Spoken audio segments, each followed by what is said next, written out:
Hi students, have a nice day. In this video, we are going to learn about 10th chemistry. The topic name is periodic classification of elements, part 3.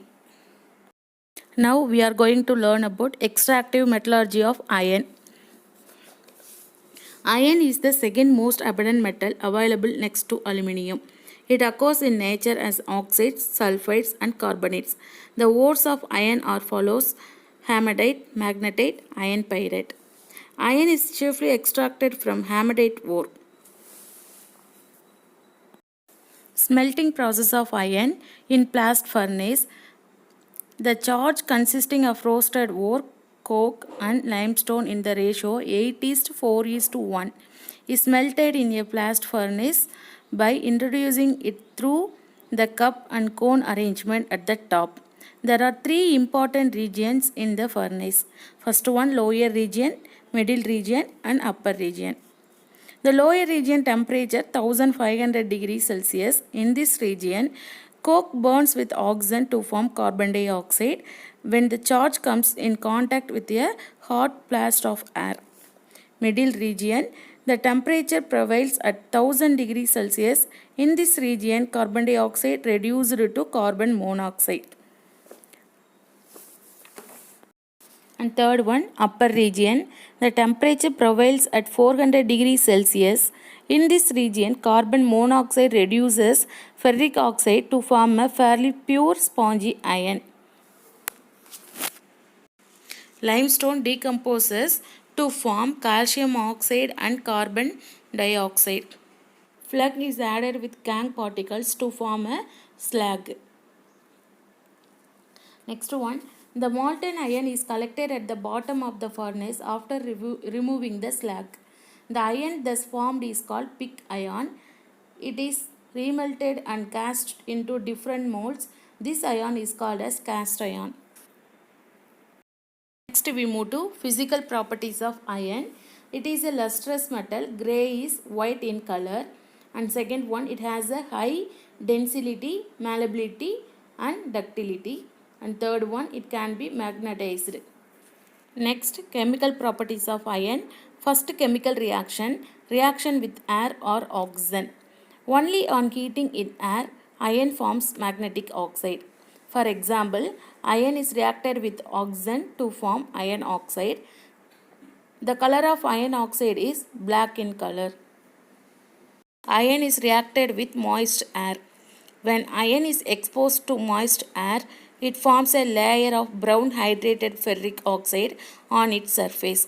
This compound is known as rust and the phenomenon is known as rusting. Iron is reacted with oxygen and water to form rust. The formula of rust is Fe2O3.H2O. Reaction with steam. When steam is passed over red hot iron, magnetic oxide is formed. So for example, iron is reacted with steam to form magnetic oxide and liberated hydrogen gas. Next last one, iron reaction with chlorine. Iron combine with chlorine to form ferric chloride. So the formula of iron is Fe and chlorine means Cl2. So iron is reacted with chlorine to form ferric chloride. The formula of ferric chloride is FeCl3. With acid. With dilute hydrochloric acid and dilute sulfuric acid, it liberates hydrogen gas. For example, iron is reacted with hydrochloric acid to form ferric chloride and liberated hydrogen gas. And another one example, iron is reacted with sulfuric acid to form ferrous sulfate and liberated hydrogen gas. With dilute nitric acid in cold condition, it gives ferrous nitrate. One, iron react with concentrated sulfuric acid, it forms ferric sulfate. When iron is dipped in concentrated HNO3, that means nitric acid, it becomes chemically passive or inert due to the formation of layer of iron oxide, that means Fe3O4 on its surface. Now let's learn about uses of iron. First one, pig iron. It is used in making pipes, stoves, radiators, railing, manhole covers and drain pipes. Second one, uses of steel ion.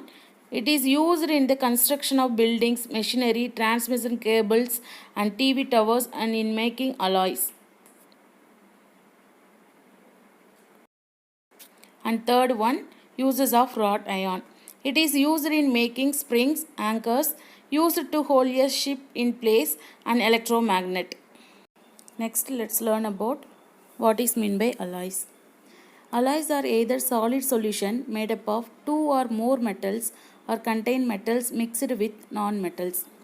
For example, iron is reacted with carbon to form steel for.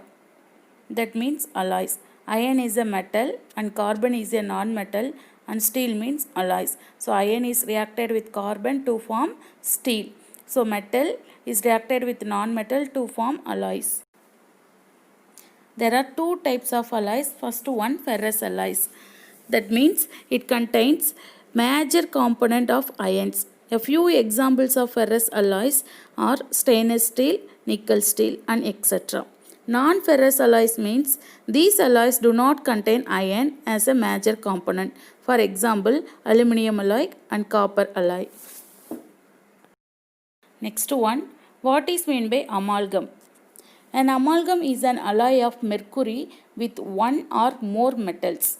For example, tantal amalgam, silver amalgam, gold amalgam, zinc amalgam. So for example, these alloys are formed through metallic bonding with the electrostatic force of attraction between the electrons and the positively charged metal ions. Silver tin amalgam is used for dental filling. That is called dental amalgam. Next, let's learn about corrosion.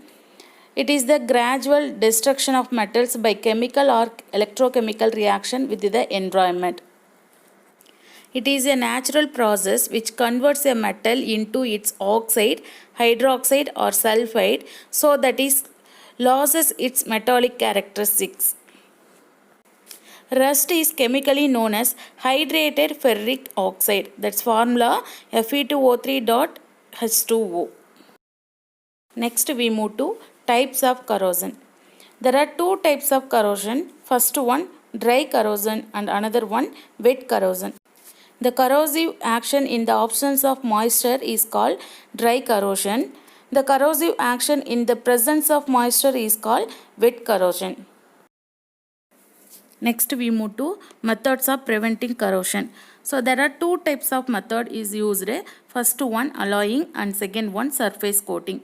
So alloying means the metals can be alloyed to prevent the process of corrosion. For example, stainless steel.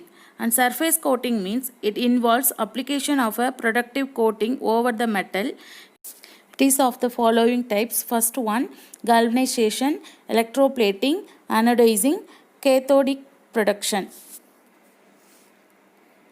Material selection, improvements in material, design of structures and coating. Next, let's learn about Pamban Bridge. It is a railway bridge which connects the town of Rameswaram on Pamban Island to mainland India. Opened on 1914, it was India's first sea bridge in India until the opening of the Bantrawarli Sea Link in 2010. We can control the corrosion and renovation of historical Pamban Bridge by a periodical protective coating, which will be strong example for applied chemistry to uphold our history. Thank you, students.